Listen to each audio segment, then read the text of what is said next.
যে মসজিদের ইমাম সাহেব অথবা প্রাইমারি স্কুলের মাস্টার যদি বলে যে আমি ঘুষ খাই না, এই কথার কোনো দাম আছে? আপনি প্রাইমারি স্কুলের মাস্টার, আপনি মসজিদের ইমাম, আপনার ঘুষ দেবে কেনা? ঘুষ খাইনি বললে তো হবে। কোন মন্ত্রী যদি বলে, এসপি যদি বলে, দারোগা যদি বলে ঘুষ খাই না, 1000 বার দাম আছে, ঠিক না ভাই? এখন একজন বুড়া যদি বলে যে প্রত্যেক রাত্রে আমি তাহাজ্জুদ করি, আপনি তো পড়বেনই কাজে, কারণ আপনার তো ঘুম আসে না। কাশিতে এমন পাওয়া পাইছে, চোরবাড়ির কাছে আসতে পারে রাতের বেলায়, খালি কাশি জম্মের কাছে। আর যুবকের তো তামাম দুনিয়ার ঘুম আইসে ঠাইছে ধরে। সেই যুবক সে যদি এই ঘুমকে দুহাতে ঠেলে দিয়ে যদি মধ্যরাতের পরে, রাতের 2-3 অংশের পরে যদি নামাজে দাঁড়ায় যায়, আল্লাহ রাব্বুল আলামিন খুশি হয়ে যায়। সুবহানাল্লাহ বলো। এই যুবকদের সম্পর্কে রাসূলুল্লাহ কি সুন্দর কথা বলেছেন। রাসূলুল্লাহ বলেছেন, উসিকুম বিশ-শাবাবে খায়রা ফাইন্নাহুম আরাক্কু আফইদা লাকাদ বাআসানি আল্লাহু বিল হানিফিয়্যাতি সামহা ফাখালাফানি আশ-শুয়ুখ ওয়া হালাফানি আশ-শাবাব। সাদাকান নবী সাল্লাল্লাহু আলাইহি ওয়াসাল্লাম। নবী করিম সাল্লাল্লাহু আলাইহি ওয়াসাল্লাম বলেছেন, আমি তোমাদেরকে উপদেশ দিচ্ছি, তোমরা যুবকদের ব্যাপারে কল্যাণকামী হবে। সুবহানাল্লাহ বলে। কারণ যুবকদের দিল নরম, আর আল্লাহ তাআলা আমাকে এই পৃথিবীতে উদারতা সহকারে দিন প্রতিষ্ঠার কাজে আমাকে পাঠিয়েছেন। আর এই পৃথিবীতে আমার আল্লাহর দেওয়া ইসলাম প্রতিষ্ঠা করার কাজে আমার বিরোধিতা করেছে বুড়োরা, আর সহযোগিতা করেছে যুবকেরা। দেখেন না রাসূলুল্লাহর সাথে বিরোধিতা কারা করলো? তাদের বয়স কত? আবু জাহেল, আবু লাহাব, উতবা, সাইবা, মুগিরা, ওলীদ, আবু সুফিয়ান, কুষ্টি সুদ্দা, সকলের বয়স ছিল 40-এর ওপরে। আর যারা ঈমান আনলো সর্বপ্রথম, তাদের বয়স গুণী রাসূলুল্লাহকে যারা সাহায্য করলেন, হযরতে জুবাইর ইবনুল আওয়াম, আব্দুর রহমান বিন আওফ ইসলাম কবুল করলেন, বয়স তখন 17 বছর। হযরতে আবু বকর ইসলাম কবুল করলেন, বয়স তখন 37 বছর। হযরত ওমর রাদিয়াল্লাহু তাআলা ইসলাম কবুল করলেন, বয়স তখন 26 বছর। হযরত আলী যখন ইসলাম কবুল করেছেন, বয়স তখন মাত্র 8.5 বছর। সব তরুণেরা, যুবকেরা ইসলামের জন্য রক্ত দিয়েছে। যুবকদের রক্তের উপর ইসলাম প্রতিষ্ঠিত হয়েছে। সুবহানাল্লাহ। সেই জন্য এই যৌবনকালে ইবাদতের মূল্য সর্বাধিক।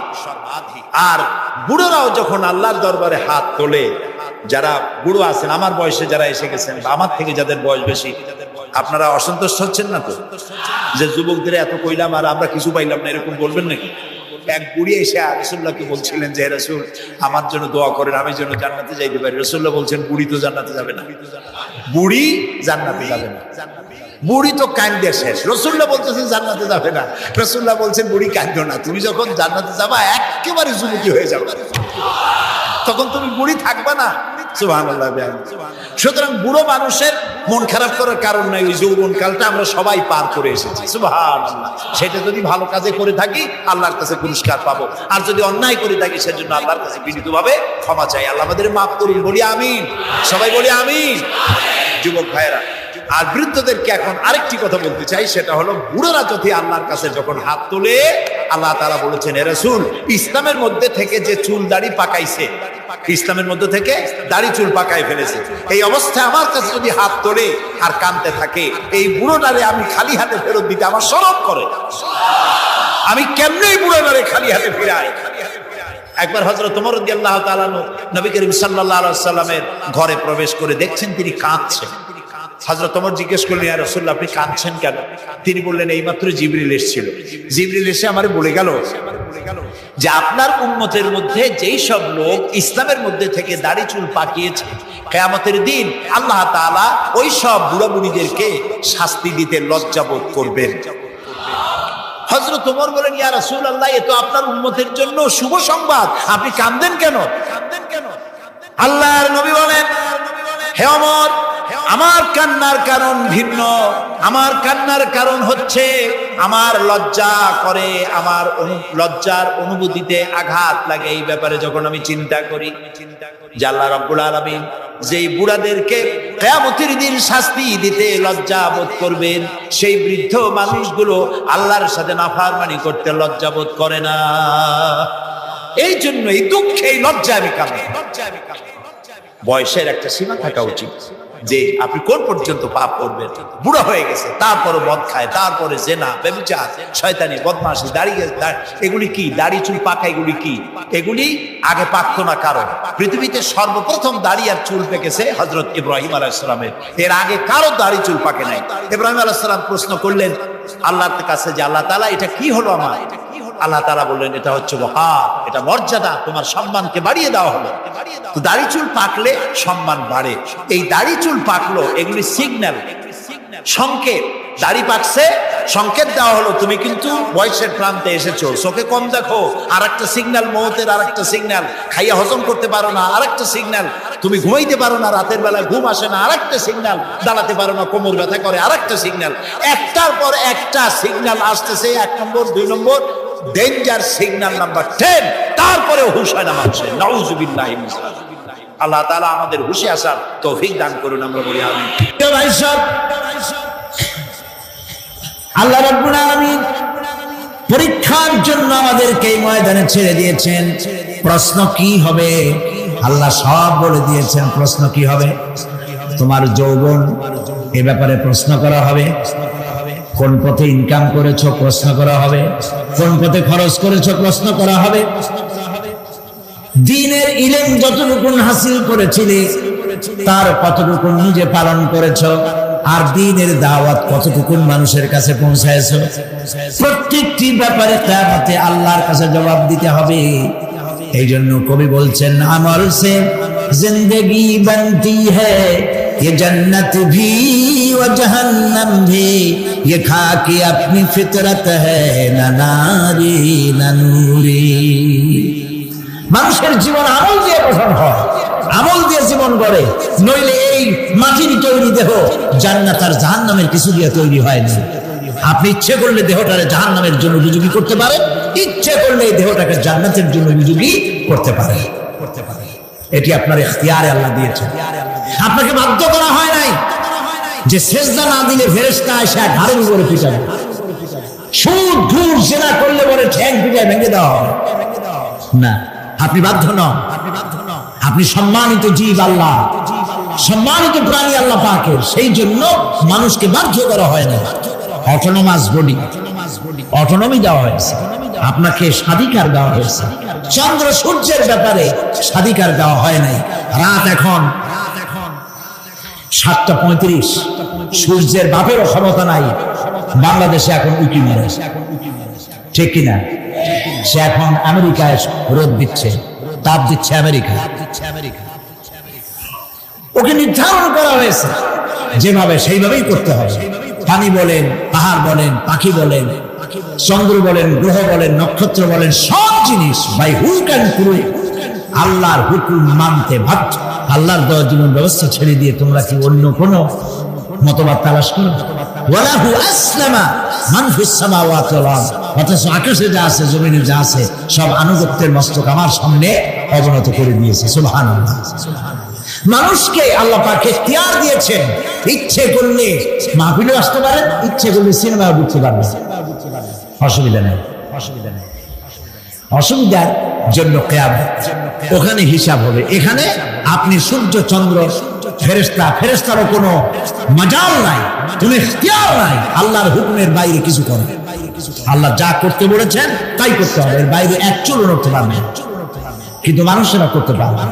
মানুষ ইচ্ছে করলে নামাজ রোজা ছাড়তে পারে, ইচ্ছে করলে আল্লাহর অমান্য করতে পারে। এটা তার বিচারের জায়গা না, এটা হলো পরীক্ষার জায়গা। এটা কিসের জায়গা? পরীক্ষার জায়গা। এখানে আপনি কামাই করলে ওখানে কিছু পাবেন, এখানে কামাই না করলে কিছু পাবেন না। আরো সোজা করে বলি, কোন কৃষক, যে কৃষক আষাঢ় মাসে, শ্রাবণ মাসে জমিন চাষ করে না, পৌষ মাসে তার গোলায় ধান আসবে?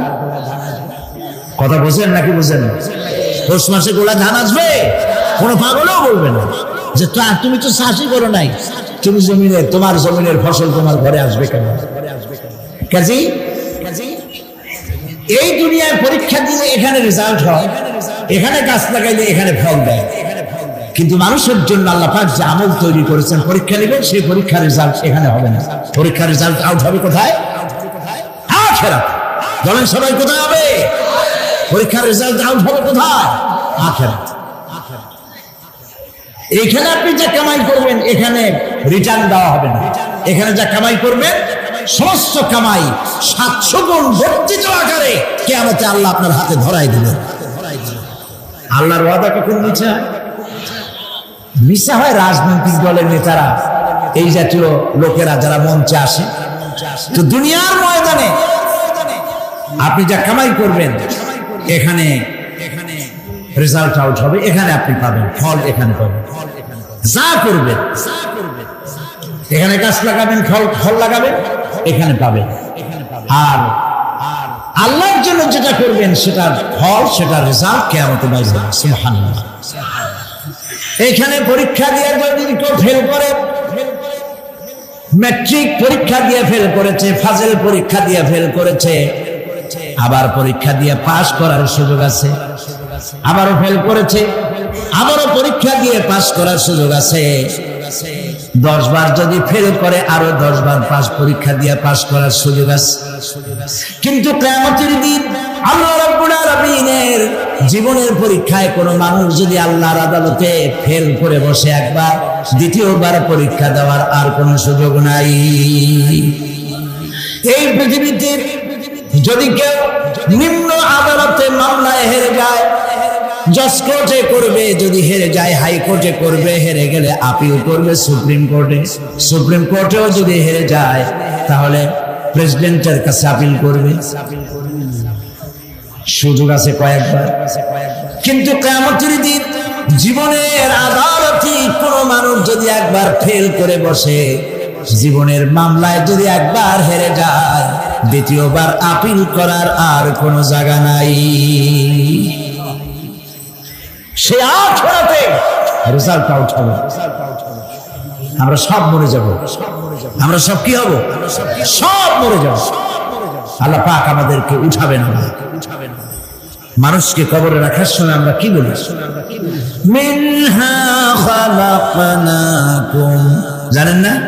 পড়েন, মিনহা খালাকনাকুম ওয়া ফিহা নুঈদুকুম ওয়া মিনহা নুখরিজুকুম তারাতান উখরা। এই মাটি দিয়ে তোমাকে তৈরি করা হয়েছিল, এই মাটির মধ্যে রেখে গেলাম, এর থেকে আবার তোমাকে উত্থিত করা হবে। কে বলতেছেন কথা? আল্লাহ পাক বলছেন, আল্লাহ তাআলা বলছেন। কি নিষ্ঠুর এই পৃথিবী! ভেবে দেখেছেন কি একবারও কি ভেবে দেখেছেন এই পৃথিবী কত নিষ্ঠুর? এই সন্তান সন্ততি সব একটি মোহ, একটি মায়া, একটি মহব্বত, একটি প্রতারণা। যে বইয়ের জন্য হারাম ইনকাম করেছেন, যে সন্তানদের জন্য হারাম ইনকাম করেছেন, জান দিলেন, রক্ত দিলেন, জীবন দিলেন, সারা রাত কষ্ট করেছেন, দৌড়দৌড়ি করেছেন, যখন মরে গেলেন যে বাচ্চাটা আপনি কোলে না নিলে কলিজা ঠান্ডা হয় না, সেই বাচ্চা বলবে, মাকে বলবে, মা বাপের লাশ যে রুমে আছে আমার সেখানে নিও না, আমার ভয় করে। ঠিক কিনা? স্ত্রীও আরো 2-1 লোক না হলে লাশের ঘরে থাকতে পারবে না, তারও ভয় করে। থাকলে বড় জোর মা থাকতে পারে, বাপ থাকতে পারে। যাকে বিবাহ করার পর অনেক সন্তান আছে, মা বাপকে চোখে দেখতে পারে না, বোন কথা মতো মায়ের সাথে কথা বলা বন্ধ করে দেয়। হয়তো কুমিল্লা এরকম নাও থাকতে পারে। বউতে নালিশ করছে, মার সাথে কথা কয়, আবার বলে এই বুড়িটা মরে না কেন? নাউযুবিল্লাহ, নাউযুবিল্লাহ। বুড়িটারে মরার কথা বলতেছো তুমি?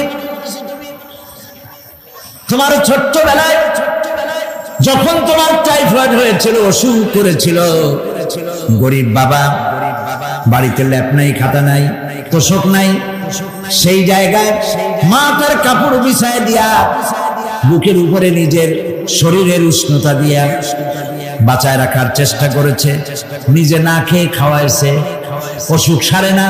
মা ওই মনুষ্য বাচ্চার সেনানে তার মাথার কাছে বসে তাহাজ্জুদের নামাজ পড়ে কোরআন শরীফ তেলাওয়াত করে, চোখ দিয়া পানি পড়ে আর বলতে থাকে, রব্বুল আলামিন আমার জীবনটারে দিয়ে আমার কলিজার টুকরা সন্তানটারে বাঁচাইয়া দাও। যেই মা নিজের জীবন দিয়া সন্তান বাঁচাইতে চাইলো, সেই সন্তান আজকে বউ পাইয়া মাকে ভুলে যায়, মায়ের সাথে খারাপ ব্যবহার করে।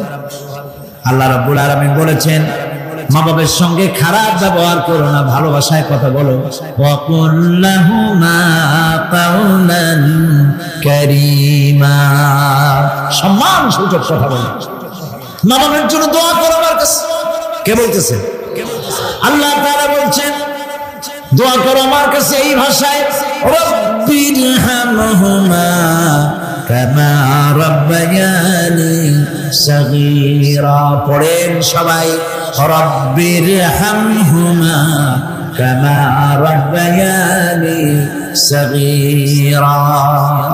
আয় আমার রব, আমার মা বাপ যেমনি ছোটবেলায় আমাকে অত্যন্ত যত্ন করে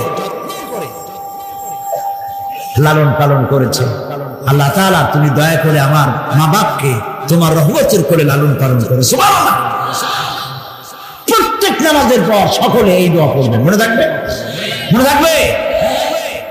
প্রিয় ভাই সব, সেই কিয়ামতের মাঠে আমাদেরকে উঠতে হবে, আল্লাহর দরবারে উঠতে হবে। সেই সময় আমাদেরকে কেউ উপকার করবে না। يوم لا ينفع مال ولا بنون, সম্পদ আর সন্তান সন্ততি কোনো কাজে লাগবে না। মা তার সন্তানকে চিনবে না, সন্তান তার মাকে চিনবে না, বাপ তার সন্তানকে চিনবে না, কেউ কাউকে পরিচয় দিবে না। কি মারাত্মক অবস্থা! মানুষ চরম অসহায় হয়ে যাবে। চতুর্দিকে ফেরেশতার আনাগোনা, সূর্য মাত্র 1 হাত উপরে, প্রচন্ড তাপ নিয়ে সূর্য অবস্থান নেবে, মাথার চান্দি ফেটে গিয়ে গুনাহগারের মাথার মগজ গলে গলে পড়তে থাকবে। পিপাসার যন্ত্রণা জিহ্বাটার ঝুলে কুকুরের মতো করে নামস্থল পর্যন্ত ঝরে পড়বে। কেউ উপকার করবে, কেউ জিজ্ঞাসা। অনেক লোক আছে পীরের কাছে মুরিদ হয় আর মনে করে পীর সাহেব তারে কিয়ামতে সুপারিশ করে। অসম্ভব। আয়াতুল কুরসির মধ্যে আমরা পড়ি, মান যাল্লাযী ইয়াশফাউ ইনদাহু ইল্লা বিইজনিহি। কে আছে এমন? কার হিম্মত আছে আল্লাহ পাকের বিনা অনুমতিতে কথা বলে? সুবহানাল্লাহ। কোথার পীর, কোথার খাজা বাবা হারায় যাবে। ইব্রাহিম আলাইহিস সালামের মতো পয়গম্বর কি মনে করে? আল্লাহর খলিল।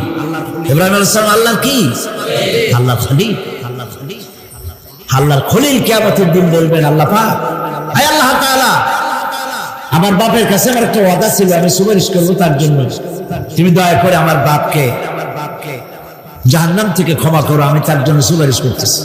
আল্লাহ তাআলা বলবেন, ইব্রাহিম, তোমার সুপারিশ মঞ্জুর হলো না। কথা বুঝতেছেন না? বুঝতেছেন না? ইব্রাহিম আলাইহিস সালাম যদি বাপের জন্য সুপারিশ করতে না পারে, ইব্রাহিম আলাইহিস সালাম তিনি যদি তার বাপের জন্য সুপারিশ করে যদি ব্যর্থ হন, আপনার পীর কোন কামে লাগবে চিন্তা করেন। নবী করিম সাল্লাল্লাহু আলাইহি ওয়াসাল্লামকে প্রশ্ন করা হয়েছে, হে রাসূল, আপনার আব্বা আম্মার অবস্থা কি হবে? কথা কি শোনেন নাকি?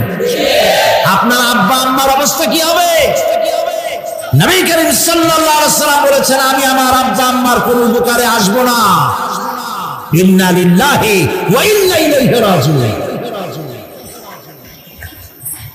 তাহলে কোন সাহসে মনে করতেছেন কোন পীর কোন একটা বিদেশ থেকে, দেশের থেকে একটা নাজিল হলো আর ওইটার পিছনে পিছনে দৌড়াবেন, সে আপনারা নাজাত দেবে, তারে পায়ে চুমা খাবেন, এই পায়ে হাত দিয়ে কত বুঝি করা বলতেন। টাকা ইনকাম করার জন্য মানুষকে ভুল পথে পরিচালিত করছে অনেক পীর আছেন এমন।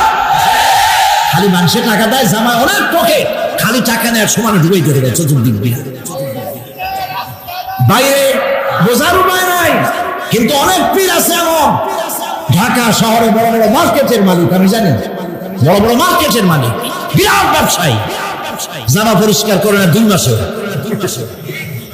মানুষকে দেখাবার জন্য গামছাটা নাকের কাছে ধরে ফট ফট করে আওয়াজ করে, মনে হয় যেন কাঁদতেছে। আগে মিশে হাবি জাবি জিকির শিখা, লা ইলাহা কতক্ষণ, ইল্লাল্লাহ কতক্ষণ, আল্লাহ আল্লাহ কতক্ষণ, কোথায় পাইছো?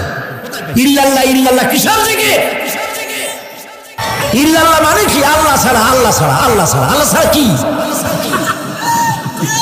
কাজী রাসূলুল্লাহ যা করেন এগুলি বেদাত। এই সব পীরের পাশে যাবেন না, মনে থাকবে।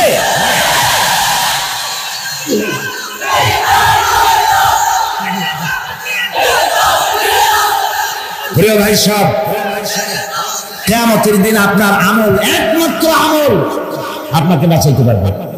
এই কোরআন শরীফে আল্লাহ পাক বলেছেন, ইয়া আইয়ুহাল্লাযীনা আমানু আবতাগু ইলাইহিল ওয়াসিলা, হে বিশ্বাসীরা ওসিলা ধরো। ধুরন্ধর এক শ্রেণীর লোকেরা এর অর্থ করেছে পীরগণ। দুনিয়ার কোন তাফসীর, যত মুফাসসির পৃথিবীতে জন্মগ্রহণ করেছেন, কোন মুফাসসির এটা বলেন নাই আবতাগু ইলাইহিল ওয়াসিলা মানে হলো পীর ধরো। বরং সমস্ত তাফসীর মুহাক্কিকিন বলেছেন আবতাগু ইলাইহিল ওয়াসিলা আয় আমল সালেহ, নেক আমলের ওসিলা ধরো। সুবহানাল্লাহ, নেক আমলের ওসিলা ধরো। প্রিয় ভাই সব, ধান্দাবাজি ছাড়তে হবে। কিয়ামতের দিন মানুষ একেবারে অসহায় হয়ে যাবে, কেউ সাহায্য করবে। এমন কিছু ছিল না যা এর ঘষা দিয়ে অথবা জাদুর ছোঁয়া দিয়ে মৃত্যু প্রায় জাতিকে প্রাণ দিয়ে দিলেন, অন্ধ জাতিকে চক্ষুষ্মান করে দিলেন, জড় পদার্থগুলিকে দুনিয়ার শ্রেষ্ঠ মানুষ বানায় দিলেন। কি করে এটা হলো? কবি হালি বলেছেন, উতর কর গার হেরা সে সোয়ে কম আয়া, উতর কর গার হেরা সে সোয়ে কম আয়া, और एक नुस्खे किमिया साथ लाया। হেরা পাহাড় থেকে নেমে এলেন সরওয়ারে দো আলম সাল্লাল্লাহু আলাইহি ওয়াসাল্লাম। হাতে নিয়ে আসলেন একটা পরশ পাথর, কিমিয়া, এমন পরশ পাথর নিয়ে এলেন যার ছোঁয়া লেগে, যার স্পর্শ লেগে লোহাগুলি সোনা হয়ে গেল। সুবহানাল্লাহ পড়েন, সুবহানাল্লাহ পড়েন। পরশ পাথরের খাসিয়ত হচ্ছে, পরশ পাথর যদি লোহায় লাগে, লোহা কি হয়ে যায়? স্বর্ণ হয়ে যায়।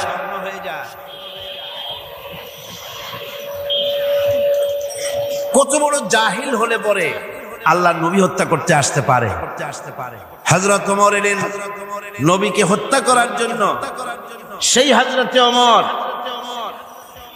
এই ওহির জ্ঞানের সংস্পর্শে আসার সাথে সাথে আল্লাহ পাক তার মর্যাদা এত বাড়ালেন, নবীজি বললেন আমার পরে তো কেউ নবী হবে না, যদি কেউ হতো অবশ্যই ওমর নবী হয়ে যেতেন। সুবহানাল্লাহ। হযরত ওমরকে অধপতনের অতল তলদেশ থেকে মানবতার শীর্ষে, চরিত্রের শীর্ষে কে পৌঁছে দিল? এই ওহির জ্ঞান, এর পেছনে কাজ করেছিল, এ কোরআন কাজ করেছিল। বন্ধুগণ, আজ পৃথিবীর মানুষেরা কলেজে, বিশ্ববিদ্যালয়, মাদ্রাসায় সিলেবাসের অনেক বই পড়ে। সিলেবাসের এত বই পড়ার পর চরিত্র কি হল? মানুষকে কি দিতে পারলো? আপনারা আমাকে বলেন, বর্তমান শিক্ষা ব্যবস্থা, কলেজগুলি, বিশ্ববিদ্যালয়গুলি, পৃথিবীর যে কোনো বিশ্ববিদ্যালয়গুলি পৃথিবীর মানুষকে কি দিল? অধিকাংশ ক্ষেত্রে জনগণকে উপহার দিয়েছে সন্ত্রাস, দিয়েছে হাইজ্যাক, দিয়েছে লুটেরা, দিয়েছে ডাকাত, দিয়েছে জেনাকার, দিয়েছে মদখোর। সব যে তাই হয়েছে তা নয়, কিন্তু বেশিরভাগ ক্ষেত্রে শিক্ষাঙ্গন থেকে এগুলি উৎপাদন হচ্ছে। আর সাহাবায়ে কেরাম রিদওয়ানুল্লাহ তাআলা আলাইহিম আজমাইন, তাদের সিলেবাসে মাত্র কিতাব ছিল 2 খানা। তাদের সিলেবাসে কিতাব ছিল কয়খান? মাত্র 2 খানা কিতাব। এই 2 খানা কিতাবের সিলেবাসের 2 খানা কিতাব দিয়ে বিশ্বের শ্রেষ্ঠ মানুষের দ্বারা পরিণত হয়েছিলেন। তার একখানা ছিল কিতাবুল্লাহ, আল্লাহর কোরআন, আর একখানা ছিল কি? হাদিস, রাসূলের সুন্নাহ। সিলেবাসের মাত্র 2 খানা কিতাব পড়ার পর এই জাতির চরিত্র কোথা থেকে কোথায় চলে গেল। যারা ছিল চোর ডাকাত, তারা সম্পদের পাহারাদার হলো। যারা ছিল নারীর সতীত্বের জম, তারা নারীর সতীত্বের পাহারাদার হলো। যারা মানুষের রক্ত মাংস নিয়ে খেলা করত, তারা জনগণের রক্ত এবং সম্পদ, ইজ্জতের নিরাপত্তার মুহাফেজ হয়ে গেল। এই যে বিরাট পরিবর্তন আসলো, এই পরিবর্তন আনয়নের পেছনে সবচাইতে বড় ভূমিকা ছিল কোরআনের। সবচাইতে বড় ভূমিকা কার? আল্লাহ রাব্বুল আলামিন বলেছেন, আলিফ লাম রা কিতাবুন আনজালনাহু ইলাইকা লিতুখরিজান নাসা মিনাজ যুলুমাতি ইলান নূর। আলিফ লাম রা কিতাবুন আনজালনাহু ইলাইকা, হে নবী আমি আপনার প্রতি একখানা কিতাব অবতীর্ণ করলাম।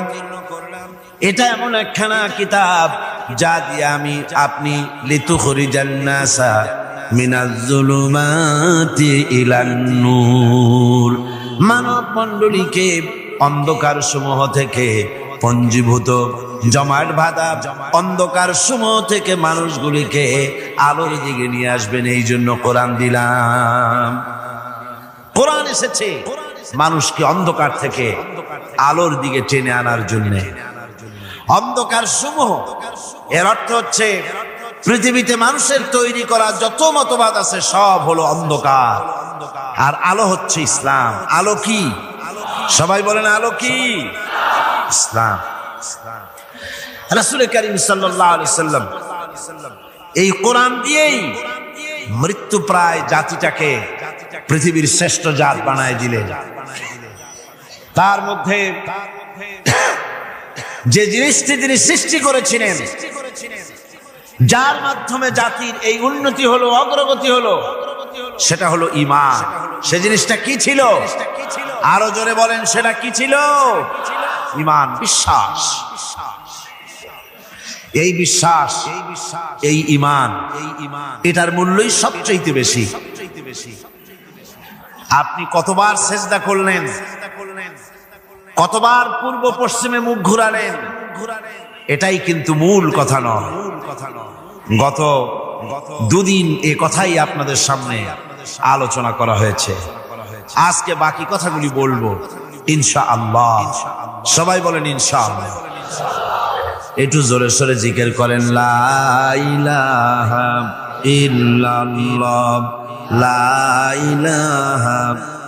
গত 2 দিন আমরা আলোচনা করতেছিলাম যে বিষয়ের উপর, সে বিষয়টা ছিল এই, আল্লাহ পাক বলছেন, লাইসাল বিররা আন তুওয়াল্লু ওয়ুজুহাকুম কিবালাল মাশরিকি ওয়াল মাগরিব ওয়ালাকিন্নাল বিররা মান আমানা বিল্লাহি ওয়াল ইয়াউমিল আখিরি ওয়াল মালাইকাতি ওয়াল কিতাবি ওয়ান নাবিয়্যিন। লাইসাল বিররা আন তুওয়াল্লু ওয়ুজুহাকুম, পূর্ব পশ্চিমে মুখ ঘোরানো, তোমাদের চেহারাটা পূর্ব পশ্চিমে ঘোরানো, এটাই প্রকৃতপক্ষের কোনো কল্যাণমূলক কাজ নয়। আসল নেক কাজ হচ্ছে মান আমানা বিল্লাহ, যে ব্যক্তি আল্লাহর প্রতি ঈমান এনেছে। এই ঈমান বিল্লাহর উপরেই আমরা কথা বলতেছিলাম আপনাদের সামনে। প্রথম দিন আলোচনা করেছিলাম ঈমানের পরিচয়। মনে আছে আপনাদের? মনে নাই? প্রথম দিন আলোচনা করেছিলাম ঈমানের পরিচয়। আর গতকাল কি করেছি? ঈমানের গুরুত্ব। গতকাল করেছি ঈমানের গুরুত্ব। আজকের আলোচনা করব ওই একই বিষয়, ঈমান বিল্লাহর উপরে, একই বিষয়ের উপরে। আজকের বিষয় হচ্ছে ঈমানের উপকারিতা, ঈমান বিল্লাহর উপকারিতা। আল্লাহর উপরে ঈমান আনলে পরে উপকারটা কি হয়, এই কথাগুলি আজকে আলোচনা করব ইনশাআল্লাহ। সবাই বলেন ইনশাআল্লাহ। আমা তৌফিকি ইল্লা বিল্লাহ, সুবহানাকা লা ইলমা লানা ইল্লা মা আল্লামতানা। এই পৃথিবীতে মানুষ কোন সময় নিজেকে অনেক বড় মনে করে, আবার কোন সময় নিজেকে অত্যন্ত হীন নীচ মনে করে। যখন নিজেকে বড় মনে করে তখন তো কেউ বলেই বসে আনা রাব্বুকুমুল আ'লা, মান আশাদ্দু মিন্না কুওয়া। আমার চাইতে শক্তি আর কার আছে? আমার চাইতে শক্তিশালী আর কে হতে পারে? আর আমি হচ্ছি তোমাদের বড় প্রভু, এরকম বলে। আবার কখনো নিচে নামতে নামতে এত নিচে নামে, গাছ, পাথর, সাপ, সিংহ, বাঘ, শিয়াল, বিড়াল এগুলির সামনে মাথা নত করে। এখন এ মানুষের আসল পজিশনটা কি? মূল পজিশন কি? ঈমান তাকে পজিশন শিখায়। ঈমানের প্রথম উপকারিতা যেটা, সেটা হলো তার মধ্যে আত্মসম্ভ্রম, শাখসিয়ত, পার্সোনালিটি সৃষ্টি করে দেয়, আত্মমর্যাদার উন্মেষ ঘটিয়ে দেয়। আল্লাহর প্রতি ঈমান মানুষকে দীনতা থেকে, হীনতা থেকে, নীচতা থেকে উদ্ধার করে মর্যাদার উচ্চ শিখরে আরোহণ করিয়ে দেয়। সে অন্যের নিকটে হাত পাতত, সে গাছের সামনে মাথা নত করত, সে পাথরের সামনে মাথা নত করত, সাপকে ভয় পেত, সাপকে পূজা করত। কিন্তু যখন এই মানুষটি আল্লাহর উপরে ঈমান আনলো, যখন এই মানুষ পড়ল লা ইলাহা ইল্লাল্লাহু মুহাম্মাদুর রাসূলুল্লাহ, জোরে পড়েন লা। মাইকটা আমার কানে আওয়াজ আসে না, কি জোরে আওয়াজ হচ্ছে, সেই জন্য আমার অসুবিধা হচ্ছে। এমন হওয়া উচিত যাতে আমি শুনতে পাই। এই কালেমা যখন পড়লো তখন সে নিজেকে চিনতে পারল, সে বুঝতে পারলো যে আমি যাদের সামনে মাথা নত করি, যাদের সামনে আনুগত্য করি, এগুলোই তো আবার আর একজনের গোলাম। আল্লাহ রাব্বুল আলামিন কোরআনে কারীমের মধ্যে বলেছেন ইয়াবতাগুনা ইলা রাব্বিহিমুল ওয়াসিলা। আল্লাহ পাক বলেন যারা নাকি মানুষগুলি যার সামনে মাথা নত করে, যাদেরকে প্রভু বলে, দেবতা বলে, উচ্চ শক্তি সম্পন্ন মনে করে, যাদের পেছনে ঘুরে, যাদের কাছে হাত পাতে, তারাই তো আবার আল্লাহর কাছে যাওয়ার জন্য ওসিলা তালাশ করে।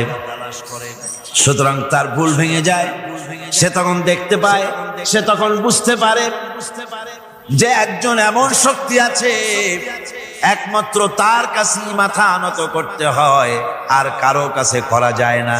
কোরআনে কারীম বলছে ইন্নাল্লাযীনা তাদউনা মিন দুনিল্লাহি ইবাদুন আমসালুকুম। আমি আল্লাহকে বাদ দিয়ে তোমরা যার অনুসরণ করো, আমি আল্লাহকে বাদ দিয়ে তোমরা যাকে ডাকো, নিজের হাজাত পুরা করার জন্য, নিজের উদ্দেশ্য পুরা করার জন্য, মনস্কামনা পূর্ণ করার জন্য আমি আল্লাহরে বাদ দিয়ে যাদের ডাকো, ওরা তোমার মতো আমার গোলাম। তুমি যেমন আমার গোলাম, ওটাও আমার গোলাম। তুমি সূর্যের পূজা করো, সূর্য তো আমার গোলাম। তুমি চাঁদের পূজা করো, চাঁদ তো আমার গোলাম। তুমি তো গরু পূজা করো, গরু আমার সৃষ্টি, তুমি তো মাটি দিয়া তৈরি করা মূর্তি বানাইয়া পূজা করো, মাটি তো আমার বানানো, তুমি কাঠ দিয়া পাথর দিয়া মূর্তি বানাও, এগুলির সামনে মাথা নত করো, ওগুলি তো আমার কাঠ আমার পাথর সব আমার, আর আমার গোলামগুলির সামনে তুমি নিজে গোলামি করার জন্য মাথা পেতে দাও, ওই গোলাম তোমার কোনো উপকার করতে পারবে না। সুতরাং আত্মমর্যাদা সৃষ্টি হয়ে যায়, শখসিয়ত পয়দা হয়, পার্সোনালিটির সৃষ্টি হয়। ইমানের এটা সবচাইতে বড় উপকার। মানুষ হীনতা থেকে, নীচতা থেকে তাকে ঊর্ধ্বে উঠায় আনা হয়। মানুষ দেখতে পায়, যদি চোখ থাকে, যদি আকল থাকে, তাহলে দেখতে পায় যেগুলির সামনে তারা মাথা নত করে ওগুলি নিজেরও কোনো উপকার করতে পারে না, অন্যকে উপকার করা তো দূরের কথা, অপরের উপকারও সে করতে পারে না। একবার আল্লাহ নবীর কাছে এক মুশরিক এসেছিলেন, একজন মুশরিক এসেছে একটা ভাঙ্গা মূর্তি নিয়ে এসেছে। হুজুর বললেন, তোমার মূর্তি ভাঙ্গা কেন? লোকটি বলল, হুজুর এটা হচ্ছে আমার খোদা, এইটারই নিয়ে আমি সব সময় থাকি, যাতে সব রকমের বিপদ থেকে আমি বাঁচতে পারি। প্রতিমধ্যে আমার পেশাব পায়খানার হাজত হলো, এই মূর্তিকে আমি রাস্তায় দাঁড় করায় রেখে চলে গেলাম।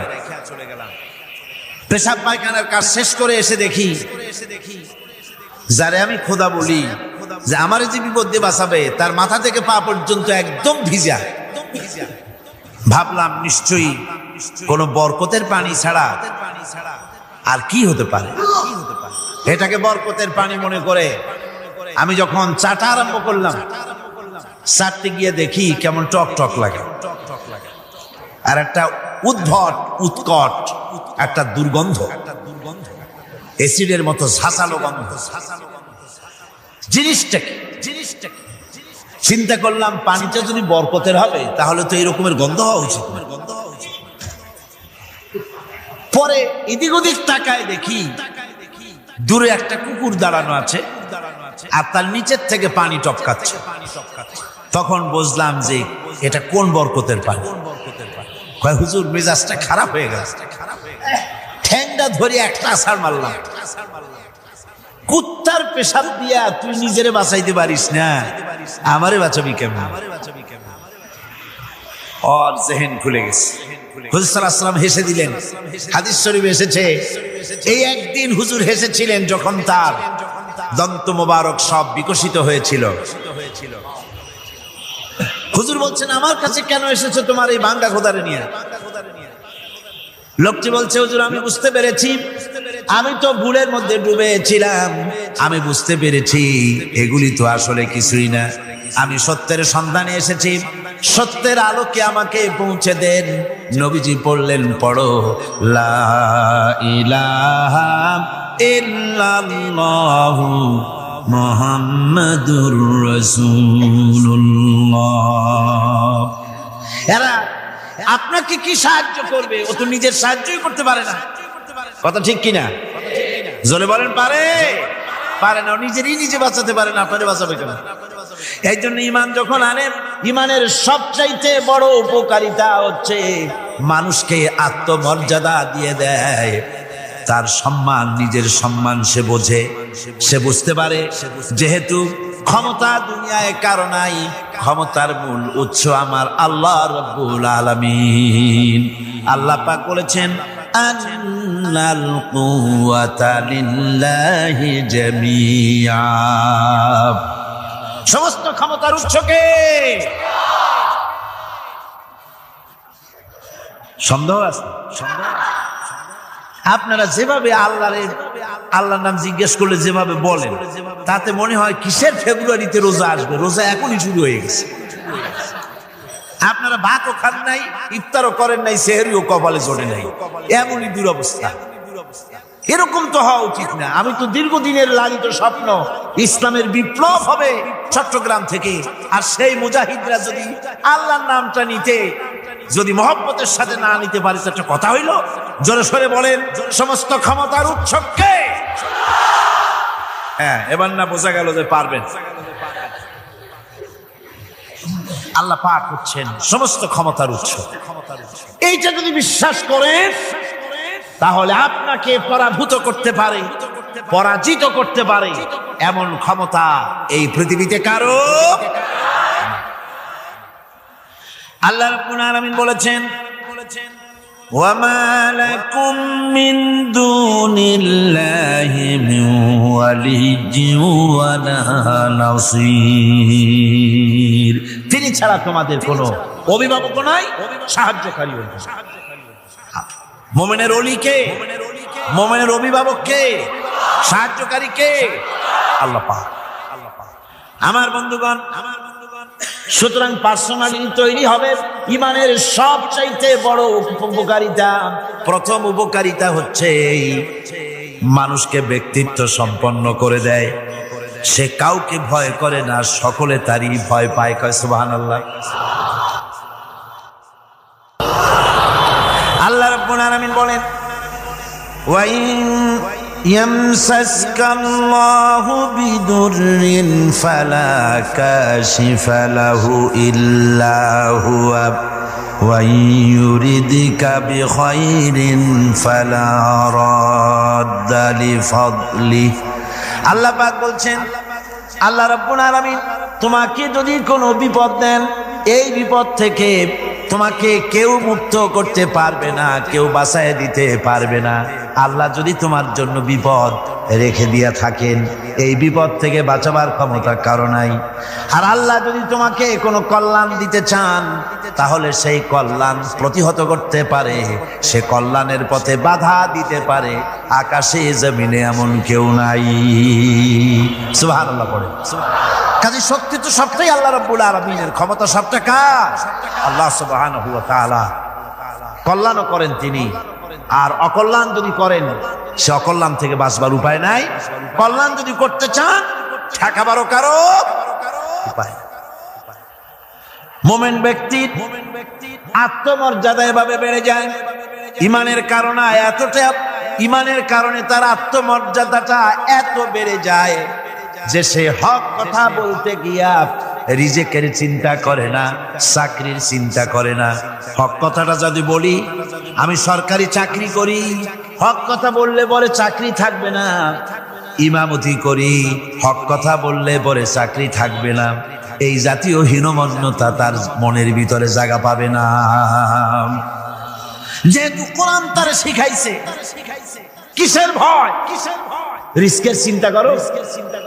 রিস্কের চিন্তা করার কোনো দরকার নাই। কোরআন তোমাকে বলে দিয়েছে, ঈমান এনেছো তুমি যার উপরে, ইন্নাল্লাহা হুয়ার রাজ্জাকু যুল কুওয়াতিল মাতিন। নিশ্চিতভাবে আল্লাহই হচ্ছেন মহান রিজেক দাতা। নিরঙ্কুশ ভাবে রিজেকের চাবিকাঠি তারই হাতে। তা আমার রিজেক যদি আল্লাহর হাতে হয়, এটা যদি বিশ্বাস করি, তাহলে মেম্বারের উপরে দাঁড়িয়ে হক কথাটা বলতে ভয় পাই কেন? চাকরি করি, হক কথাটা বলতে পারি না কেন? সরকারের কাছে আমার রিজেক নয়, সেক্রেটারির কাছে, মুতাওয়াল্লির কাছে আমার রিজেক নয়। আমার খাদ্য কার কাছে? আমার রিজেক কার কাছে? এটা হলো সবচেয়ে বড় ভয়। ইমানের দাবি করে ঠিক, ওয়াজ নসিহত করেও ঠিক, মানুষকে উপদেশ দেয়ও ঠিক, কিন্তু মনের মধ্যে ভয় একটু থেকেই যায়। যদি চাকরিটা যায়, তাহলে বিবি বাল বাচ্চা নিয়ে বাঁচবো কেমনে? এটা থাকে মনের ভিতরে এক চিন্তা। একজন টিচার তার ছাত্রদেরকে শিখাইছিলেন যে বিসমিল্লাহর এত ফজিলত, নদীর উপর থেকে বিসমিল্লাহ বলে হাঁটে গেলে তাও হাঁটে যাওয়া যায়, খেয়ার নৌকা ছাড়াই পানির উপর দাঁড়ে যাওয়া যায়। একটা ছাত্র এই কথাটা এমন বিশ্বাস করলো, নদীর পাড়ি দিয়ে, তার বাড়ি ছিল নদীর ওপার, প্রতিদিন খেওয়া পার হইয়া মাদ্রাসায় আসতো। বিশ্বাস সে করছে পুরাটাই, আর বিসমিল্লাহ বলে পাও দিয়ে হাঁটিয়া চলে গেল পার। এটা কোনো কোরআন নয়, হাদিস নয়, শোনা কথা। তারপরে একদিন তার মা তাকে বলেছে, তোমার হুজুরকে একটু দাওয়াত দাও। আমাদের বাড়ি হুজুরের দাওয়াত দিছে, মিলাদের দাওয়াত শুনে হুজুর তো খুব খুশি। তারপরে ছাত্রের সঙ্গে রওনা হয়েছে। নদীর ঘাটে এসে দেখে যে নৌকা নাই। আরে বাবা, নৌকা নাই, পার হবো কেমনে? কয় হুজুর কোন কি, নৌকার দরকারটা কি? আপনি না বলছেন বিসমিল্লাহ বলে হেঁটে যাওয়া যায়। আমি তো ওইটা শোনার পর আমি প্রত্যেকদিন তো এই কাম করি আসি, নৌকা টুকো লাগে। আসেন না আমার সাথে। ছেলে বিসমিল্লাহ বলে হাঁটা আরম্ভ করছে পানির উপর দিয়ে। ওস্তাদ চিন্তা করতেছে আমি তো শুধু ওয়াজি করছি, আমল তো করি নাই, কি না কি হয় আল্লাহই জানে। পাজামা হাঁটু পর্যন্ত টাইনা তারপরে বিসমিল্লাহ কয়ে পা দিছে, আর এক চোটে চুগনি খাইয়া ভিতরে চলে গেছে। সুতরাং মুখ দিয়া বললে হবে না, বিশ্বাস করতে হবে, ইয়াকিন রাখতে হবে। রিস্কের মালিক আল্লাহ, হক কথা কাউকে ছেড়ে দেব না, এটা বলবোই। তাতে আমার চাকরি থাকুক আর চাকরি যাক।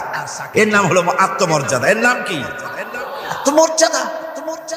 নইলে আপনি মসজিদের ইমাম, আর দুর্ভাগ্যজনক সত্য মসজিদের ইমামগুলি অধিকাংশ ক্ষেত্রে এমন সব সেক্রেটারি মোতাওয়াল্লি হয় যারা ইসলামী আদর্শকে বিশ্বাসী করে না। কথাটা ঠিক কিনা? ধর্মনিরপেক্ষতাবাদী, কিন্তু মসজিদের সেক্রেটারি, মাদ্রাসার সেক্রেটারি, ঈদগাহের সেক্রেটারি। কারণ মুসল্লিরা ভাবে ওনার পয়সা বেশি, ওনারই নেতা বানানো উচিত।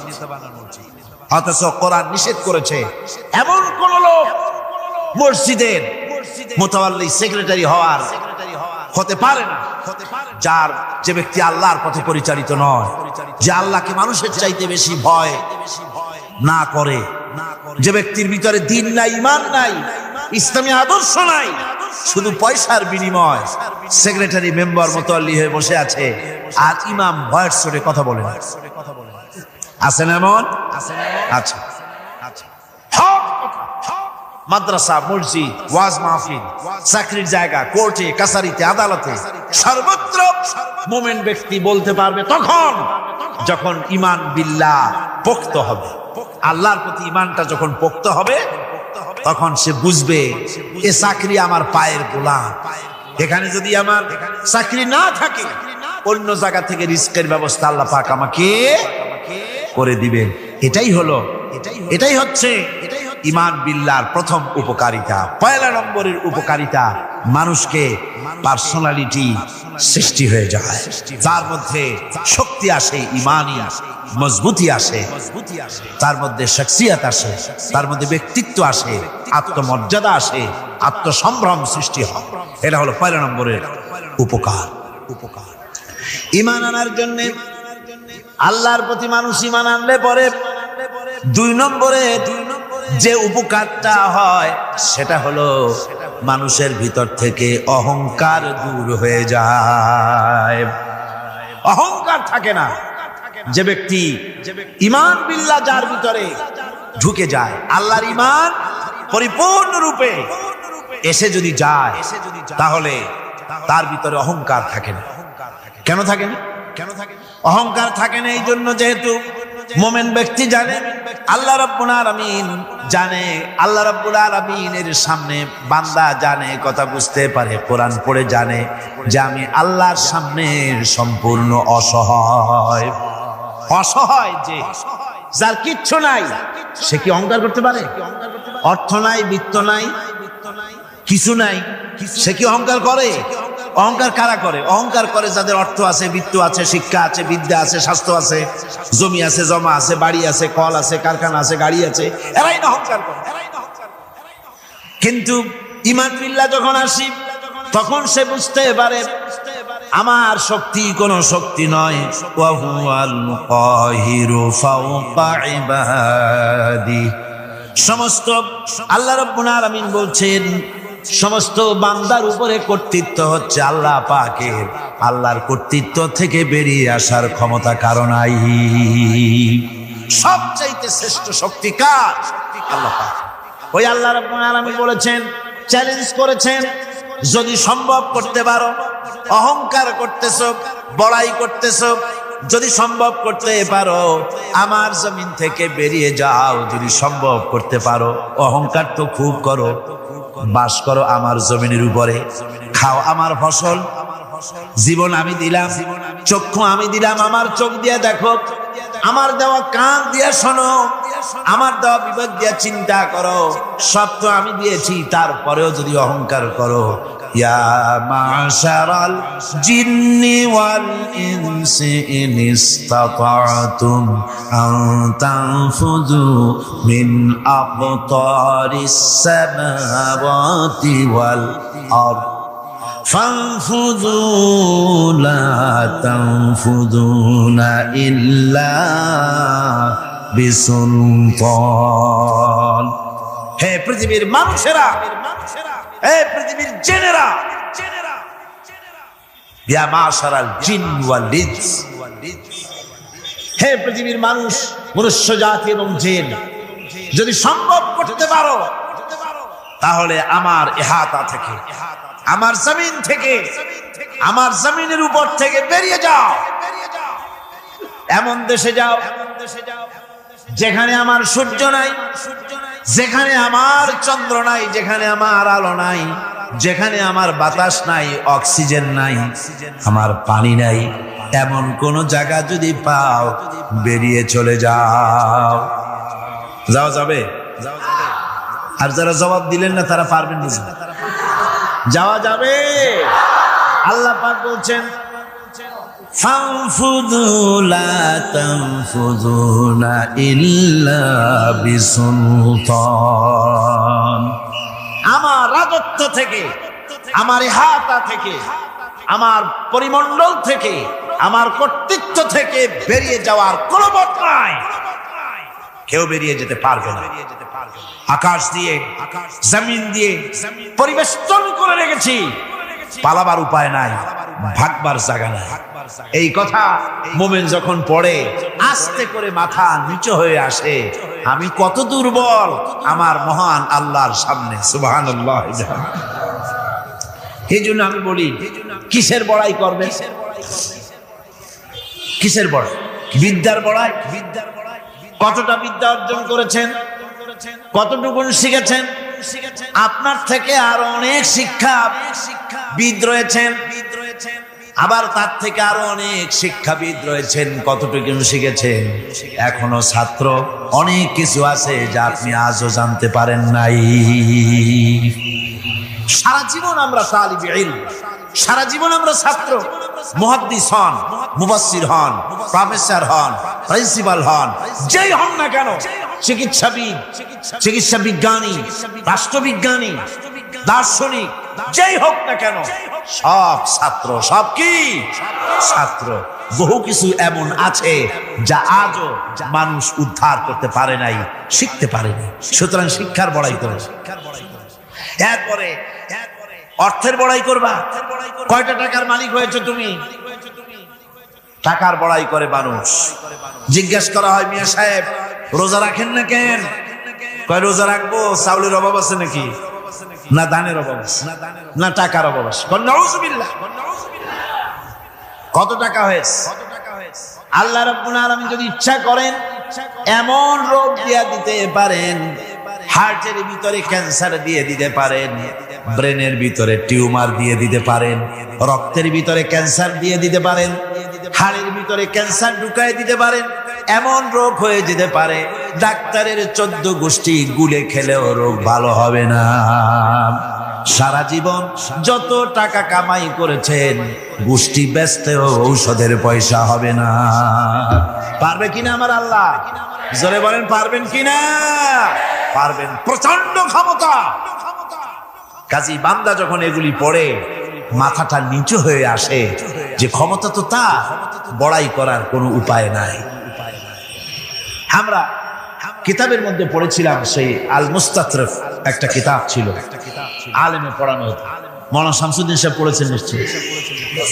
জি, ওলামারা পড়েছে।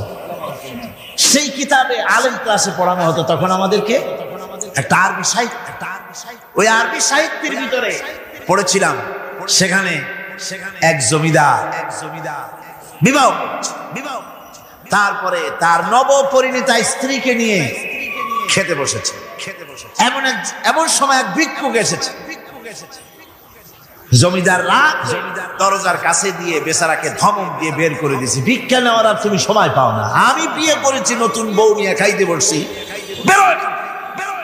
গলায় ধাক্কা দিয়া ভালায়া তারপরে তাড়াই দিচ্ছে। বাস কয়েক বছর পর এই জমিদারের জমিদারি গেল, টাকা গেল, পয়সা গেল, সব শেষ। বউ পুষবে এমন পয়সাও নাই, বউ তার থেকে বিচ্ছিন্ন হয়ে গেল, বউকে তালাক দিয়ে দিল। দীর্ঘদিন পর এই স্ত্রী বিবাহের একটা প্রস্তাব এলো আর এক জমিদারের সাথে, আর এক এলাকার নতুন এক জমিদার হয়েছে, তার সঙ্গে বিবাহের প্রস্তাব এলো। এরপরে সেই বিয়ে হয়ে যাওয়ার পর নতুন জমিদারের সাথে এই স্ত্রী বসে খানা খেতে বসেছে প্রথম দিন। এমন সময় দরজার কাছে এক ভিখারি এসে হাজির। নতুন জমিদার বলছে, বউ আমরা তো খেতে পারবো, আমাদের খাবারের প্লেটটা আজকে প্রথম তোমাকে নিয়ে খেতে বসেছি, এই খাবারের প্লেটটা ধরেই তুমি ভিখারিকে দিয়ে আসো। বউ খাবারের প্লেটটা ভিখারির হাতে দিতে গিয়ে সেন্সলেস হয়ে পড়ে গেছে, বেহুশ হয়ে পড়ে গেছে। নতুন জমিদার অনেকক্ষণ অপেক্ষা করলো, বউ ফেরে না, কেন যায় দেখে বেহুশ, মুসাফির সেখানে দাঁড়ানো। কিছুক্ষণ পর বউয়ের হুশ হলো, জিজ্ঞেস করলো, হয়েছে কি, তুমি এরকম পড়ে গেল কেন? এই মুসাফিরকে দেখে বউ বলতেছে, আল্লাহর কসম, তুমি যখন আমাকে প্লেট ভরা খাবার দিয়ে পাঠাই দিলা ভিক্ষুককে দেওয়ার জন্যে, যারে ভিক্ষা দিতে গেলাম, আল্লাহর কসম করে বলি, এ হচ্ছে আমার সেই প্রথম স্বামী। এবার ওই জমিদার বলতেছে, তুমি যেমন কসম করে বলতেছো এই হলো তোমার প্রথম স্বামী, আমিও আমার আল্লাহর নামে কসম করে বলি, আমিও সেই ভিখারি যেদিন তোমরা খেতে বসেছিলে আর আমি ভিক্ষা নিতে গিয়েছিলাম, আমাকে দরজা থেকে তাড়াই দিয়েছিলে। বড়াই করো না অর্থে, টাকার বড়াই করো না, অহংকার করো না, স্বাস্থ্যের বড়াই করো না, স্বাস্থ্য ভালো, অহংকার করো না। আল্লাহ যদি ইচ্ছে করেন এক রাত্রের মধ্যে মাত্র আধা ঘন্টা 15 মিনিটের ভিতরে কয়েকবার পাতলা দাস্ত দিয়া জনমের মতো শেষ করে দিতে পারেন, পারেন কিনা? সুতরাং মানুষ ঈমান বিল্লাহ, আল্লাহর প্রতি ঈমান মানুষকে এভাবে বিনয়ী করে দেয়। কোন আলহামদুলিল্লাহ। অহংকার বলে কিচ্ছু থাকে না, তা সে আগে সালাম দেয়।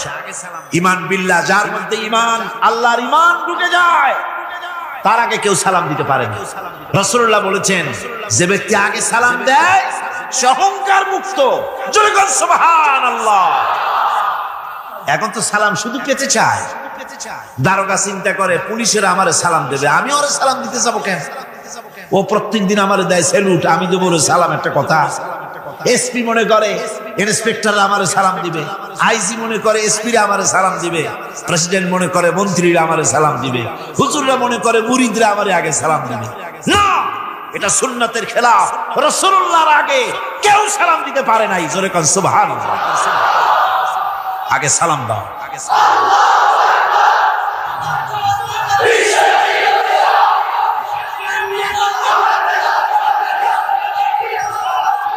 এই সালামের প্রচলন মুসলমানদের মধ্যে বেশি বেশি হওয়া উচিত। আপনারা সালামের প্রচলন চালু করে দিবেন, বেশি করে চালু করবেন। বউরে সালাম দিবেন, বউ আপনাকে দেবে। ঘরের মধ্যে ঢুকবেন, ঢুকেই বলবেন আসসালামু আলাইকুম ওয়া রাহমাতুল্লাহি ওয়া বারাকাতুহু। বাইরে থেকে গেছেন, ঘরে ঢুকেই প্রথম সালাম দেন, বউ সালামের জবাব দেবে, বউ আপনাকে দেবে। বাচ্চাদের সালাম দেন, বাচ্চারা আপনাকে দিবে। এরকম সালামের প্রচলন চালু করেন। রাসূলুল্লাহ বলেছেন, মানে একটা গাছের আড়ালে এই সালাম হলো, লোকটা গাছের আড়ালে চলে গেছে, আবার দেখা হয়েছে, আবার সালাম দেয়। এখন ওই সালাম কমে গেছে, এখন সালামের পরিবর্তে অনেক কিছু হয়েছে। সালাম দেয়, তার জবাবও দেয় না। যদি বলে কেউ, গরিব মানুষ সালাম দিয়েছে বড় লোক করে, আসসালামু আলাইকুম, ওয়ালাইকুম আসসালাম বলতে চায় না, একটু মাথা নাড়ে। তারপরে জিজ্ঞেস করে, স্যার কেমন আছেন? এই যাচ্ছে। কেটে যাচ্ছে। কি কেটে যাচ্ছে? তোমার কল্লা। আলহামদুলিল্লাহ বলতে পারো না? অধিকাংশ ক্ষেত্রে যদি জিজ্ঞেস করেন কেমন আছেন, এই যাচ্ছে, কেটে যাচ্ছে। আপনার যত অসুখ হোক আগে বলেন আলহামদুলিল্লাহ, তারপরে ওষুধের কথা বলেন। আপনার যদি কোনো অসুবিধা থাকে আগে আলহামদুলিল্লাহ কন, তারপরে অসুখের কথা কন। হযরত সুফিয়ান সাউরি রাহমাতুল্লাহ আলাইহি আল্লাহর একজন জবরদস্ত ওলি ছিলেন। একবার তার সামনে এক মুরিদ এসেছে, মাথায় একটা বড় রুমাল খিসা বাঁধা। জিজ্ঞেস করলেন, মিয়া তোমার এই মাথাটা এরকম বাঁধা কেন? কয় যে হুজুর, মাথার যন্ত্রণায় অস্থির হয়ে গেছি, সেই জন্য মাথাটা বাঁধে রাখছি। এরকম ব্যথা কয়দিন হইছে? কয়দিন? আর সবসময় হয় না, বছরে 2-1 হইলেও পারে, না হইলেও পারে। বলে বছরে 2-1 মাথা ব্যথা হয়, সেই ব্যথাটা দড়ি দিয়া বান্ধে মানুষকে দেখাইলা যে আমার ব্যথা হয়েছে, অসুবিধা দেখালে, আর যতদিন ভালো ছিলে ওইটার প্রমাণ স্বরূপ মাথায় কি বান্ধে মানুষকে দেখাইছে। সুতরাং শুকরিয়া আদায় করো সব সময়। আলহামদুলিল্লাহ আলা কুল্লি হাল, সব অবস্থায় আমি ভালো আছি, আমার থেকে আরো অনেক খারাপ আছে। সুতরাং সালামের প্রচলন তারাই করে বেশি যারা বিনয়ী হয়। অহংকার যাদের মধ্যে জায়গা পায় না। অহংকার পাবে কি করে? বান্দা কোরআন থেকে জেনেছে, ওয়াল্লাহুল গানিয়্যু ওয়া আনতুমুল ফুকারা। আল্লাহ রাব্বুল আলামিন বলেন, তোমরা হলে সবাই ফকির, তোমরা হলে সব মুকাফিকি, আর একমাত্র আল্লাহ রাব্বুল আলামিন বেনিয়াজ। আল্লাহ শুধু বেনিয়াজ, আর সব কি মুকাফিকি কার কাছে? আল্লাহর কাছে। এই জন্য বিনয়ী হতে হবে। যে জমিনটা বাস করি, জমিনটা কার? চিল্লায় কোন কার? লিল্লাহি মা ফিস সামাওয়াতি ওয়া মা ফিল আরদ। আকাশ ও তার, জমিনও। এই কথা যদি জানা থাকে, বিশ্বাস থাকে, তাহলে সেই ব্যক্তি অহংকার করতে পারে না, সে বিনয়ী হয়। ঈমান বিল্লাহ তাকে বিনয়ী বানায় দেয়। আর বিনয়ী মানুষ, নিরহংকার মানুষই আল্লাহর কাছে বেশি পছন্দ। এই ঈমান তার ভিতরে এই কথা জাগ্রত করে দেয়। আমি যদি একটা গাড়ির মালিক হয়ে থাকি, আমি যদি একটা বাড়ির মালিক হয়ে থাকি, আমি যদি স্ত্রী পুত্র সন্তান পেয়ে থাকি, আমি যদি মন্ত্রী হয়ে থাকি, আমি যদি কিছু পেয়ে থাকি, আমার হাতের কামাইয়ের দ্বারা পাই নাই। আল্লাহ শিখাই দিচ্ছেন, ওয়ামা বিকুম বিনি'মাতিন ফামিনাল্লাহ। যত নেয়ামত তোমরা পেয়েছো সব আল্লাহ রাব্বুল আলামিন দিয়েছেন। জোরে বলেন সুবহানাল্লাহ। দাতাকে ভুলে যেও না, আল্লাহর কাছে বিনয়ী হও। সমস্ত নেয়ামত একমাত্র তিনি দিয়েছেন। ঈমান বিল্লাহর দ্বারা মানুষের এই গুণ সৃষ্টি হয়, এই উপকার হয় মানুষের, যে সে বিনয়ী হয়ে যায়। আল্লাহ পাক কোরআনে কারীমের মধ্যে আরো বলেন, ওয়ালা তামশি ফিল আরদি মারহান ইন্নাকা লান তাখরিকাল আরদা ওয়ালান তাবলুগাল জিবালা তুলা। ওয়ালা তামশি ফিল আরদি মারহান, আমার এই জমিনের উপরে অহংকার করে হেঁটো না। আল্লাহ পাক নিষেধ করেছে, জমিনের উপরে অহংকার করে হেঁটো না। এই জমিনের উপরে অহংকার করে হাঁটতে গিয়া তুমি পদাঘাত করে আমার জমিনটারে ফাটাই দিতে পারবা না। আবার অহংকার করে লাভ দিয়া আমার পাহাড়টার উচ্চতাও ছাড়াই যেতে পারবে না। যখন তুমি পাহাড়ের উচ্চতা ছাড়াতে পারবে না, যখন জমিনটারে লাথি মেরে ফাটাই দিতে পারবে না, তখন আবার অহংকারটা কিসের? কিসের অহংকার?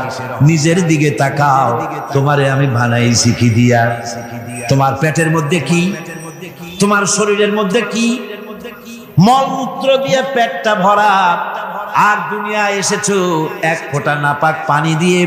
যে নাপাক পানি ফোঁটা শরীর থেকে বেরিয়ে গেলে পরে গোসল ওয়াজিব হয়ে যায়, ফরজ হয়ে যায়। এমন একটা নাপাক পানি যার জন্মের উৎস, তার তো অহংকার করা শোভা পায় না। অহংকার কেবলমাত্র কে? চিল্লায় বলেন কে? হাদিসে কুদসির ভিতরে এসেছে, আল্লাহ পাক বলেছেন, অহংকার হচ্ছে আমার ইজার, অহংকার হচ্ছে আমার চাদর। যে ব্যক্তি অহংকার করে সেজন্য আমি আল্লাহর চাদর নিয়ে টানাটানি করে। জোরে কোন নাউজুবিল্লাহ। চিল্লায় কর নাউজুবিল্লাহ।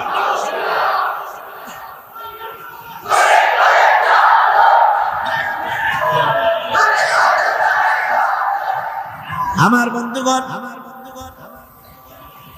আল্লাহ রাব্বুল আলামিন কোরআনে কারীমের মধ্যে বলেছেন, আমার সঠিক বান্দা যারা, অহংকার তাদের মধ্যে থাকে না। ওয়া ইবাদুর রাহমানিল্লাযীনা ইয়ামশুনা আলাল আরদি হাওলা। রহমানের বান্দা যারা, আমি আল্লাহ পাকের গোলাম যারা, তারা জমিনের উপরে খুব বিনয়ের সাথে চলে। তাদের চলাফেরা দেখলেই বোঝা যায় লোকটা বিনয়ী, আল্লাহর বান্দা। সুবহানাল্লাহ ওয়া বিহামদিহি। কি বলেন? মানুষের চলাফেরা, চাহনি, ওঠা বসা, কথাবার্তা দেখলেই বোঝা যায় না লোকটা কি চরিত্রের। বোঝা যায়। এক পদের মানুষ আছে গম্ভীর হয়ে বসে থাকে, মনে হয় যেন নওয়াবজাদা রাসূলুল্লাহ খানের শালা। নামাজ নাই। কি হয়েছে? মাইক এমনি আজকে আমি নিজেও টের পাচ্ছি, আমি মাইকের আওয়াজ নিজেও পাচ্ছি না।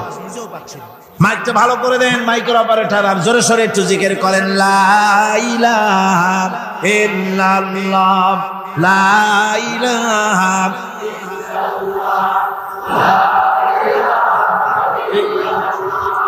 লা ইলাহা।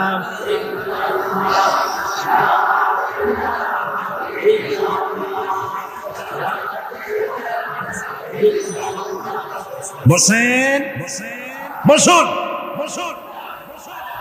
লা ইলাহা ইল্লাল্লাহ, লা ইলাহা, লা ইলাহা,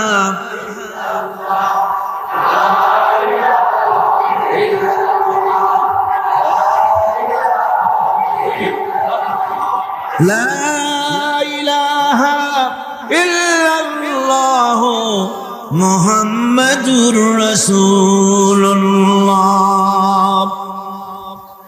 বন্ধুগণ, আল্লাহর প্রতি ঈমান আনলে পরে যে গুণ সৃষ্টি হয়, যে গুণাবলী সৃষ্টি হয়, সেই গুণের মধ্যে 2 নম্বরের গুণটা আমি বললাম, বিনয় এবং বিনম্রতা সৃষ্টি হয়, অহংকার মুক্ত হয়ে যায়। এটা হলো 2 নম্বরের উপকার। 1 নম্বরের উপকার হচ্ছে মর্যাদা সৃষ্টি হয়। 2 নম্বরে কি হয়? অহংকার মুক্ত হয়ে যায়। আল্লাহ রাব্বুল আলামিনের উপর ঈমান আনলে পরে, ঈমান বিল্লাহ যখন এসে যায় ভিতরে, আল্লাহর প্রতি যখন ঈমান পরিপূর্ণতা লাভ করে, তখন তার 3 নম্বরের উপকার যেটা হয়, সেটা হলো সে নির্ভীক হয়ে যায়, তার মধ্যে বীরত্বের সৃষ্টি হয়। জোরে বলেন আলহামদুলিল্লাহ। ঈমানদার লোক কোনদিন কাপুরুষ হয় না। ঈমানদার লোক কাপুরুষ হয় না, বীর পুরুষ হয়। আর পৃথিবীতে কাপুরুষেরা কোনো ইতিহাস সৃষ্টি করতে পারে না। বীর পুরুষ জীবনে মরে একবার, আর কাপুরুষ মরে জীবনে বারবার। পাতিশিয়ালের ডাক শুনে শীতয়ে পড়ে,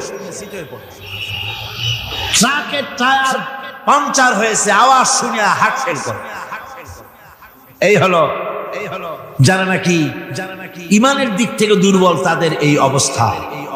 আর ঈমানদার যারা, তারা বোমার আওয়াজ শুনে পালায় না, বরং আহত সিংহের মতো আওয়াজ যেদিকে হয়েছে সেদিকে ছোটে গিয়ে দেখে তার কোনো ভাই আহত হয়েছে কিনা।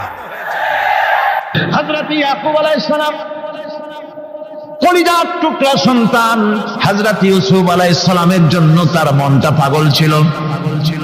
এত সুন্দর করে আল্লাহ তারে বানাইছিলেন, এত তিনি ছিলেন সৌন্দর্যের পিরামিড, যারা দেখলে চোখ ফিরানো যায় না, এমন সুন্দর সুপুরুষ যারা দেখি সেই যুগে সুন্দরী যুবতী মেয়েরা রূপের মোহে পড়ে নিজেদের আঙ্গুলগুলি কেটে ফেলে দিয়েছিল। রূপের মোহে এমন অবশ হয়ে গেছে, আঙ্গুল কেটেছে, হাত কেটেছে, টের পায় নাই। আবার ভুল বুঝবেন না, দুনিয়ার সেরা সুন্দর পুরুষ ইউসুফ আলাইহিস সালাম, তা কিন্তু রাসূলের চাইতে বেশি নয়।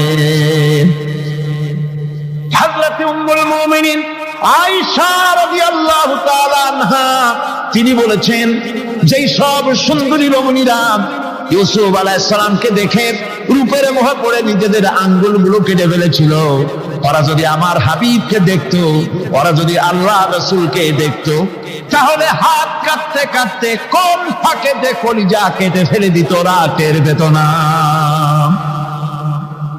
আবার বন্ধুগণ, হযরত আইয়ুব আলাইহিস সালাম সন্তানের মায়া, অন্যান্য ভাইরা হিংসায় পড়ে গেল, তারা নিয়ে তাকে কুয়ায় ফেলে দিল। সেখান থেকে তারা একটা ছাগল বা কোনো পশু জবাই করে তার রক্ত মাখাইয়া জামায়ানে হাজির করে দিল। হযরত ইয়াকুব আলাইহিস সালামের সামনে যে তারে নিয়ে খেলা করতে গিয়েছিলাম, আমরা খেলায় লিপ্ত ছিলাম, বাগে খেয়ে ফেলাইছে। এগুলি কি গপ্প? এগুলি কি কোরআন? আল্লাহ পাক শোনাচ্ছেন, বিশ্ববাসীকে শোনাইছেন। সূরা ইউসুফের চাইতে এত সুন্দর উপাখ্যান গোটা পৃথিবীতে আর নাই। সুবহানাল্লাহ। অনেকে ইউসুফ জুলাইখার কিসসা খুব মজা করে পড়ে, ফুর্তি করে, প্রেমের গল্প পড়ে। এটা কোনো প্রেমের গল্প নয়। ইউসুফ আলাইহিস সালাম, জুলাইখা ইউসুফ আলাইহিস সালামের জন্য কাঁদতে কাঁদতে চোখ কানা হয়ে গেছে। এরপর ইউসুফ আলাইহিস সালাম জুলাইখারে পাওয়ার জন্য পাগল হয়ে গেছে। নাউজুবিল্লাহ, এটা হয়নি কখনো। তিনি আল্লাহর পয়গম্বর, আর আল্লাহ কেমনি তারে বাঁচিয়েছেন। যখন জুলাইখা ঘরের ভিতরে সুন্দর করে যৌন উন্মাদনামূলক চিত্র অঙ্কিত করে ঘরের মধ্যে আটকায় দিয়েছে, তালা লাগায় দিয়েছে, আর নিজে যৌন উদ্দীপক কাপড় চোপড় পরেছে না পরার মতোই। সে যুগের সুন্দরী মেয়ে জুলাইখা, তার কুপ্রবৃত্তিকে চরিতার্থ করার জন্য আহ্বান করা হয়েছে। হযরত ইউসুফ আলাইহিস সালাম লক্ষ্য করে দেখলেন এমন জায়গা, এখান থেকে পালাবার তো পথ নাই।